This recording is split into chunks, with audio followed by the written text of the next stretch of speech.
Hello guys and welcome back to Unmasked Tech Tutorials, and in today's video I'm going to be going over how to get 120 FOV for Call of Duty Black Ops 6 and Warzone, and let's get straight into it. So all you have to do is head over to settings. From settings, scroll down until you see graphics. From graphics you want to go over to view, and then from view you'll see that it says FOV or field of view. Default set to 90, but you can go ahead and bring it all the way up to 120, but I do not think this is available for PS4 or Xbox One.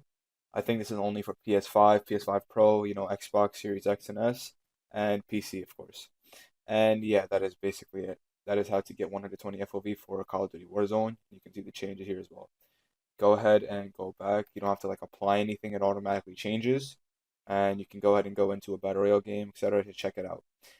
This will not, most likely not transfer over to multiplayer. So if you want to play multiplayer again, you'll have to change it back to 120 or back to 90, etc. So yeah. And yeah, that should be it. So thank you guys for watching. Make sure to give the video a thumbs up, subscribe to the channel, and have a great day.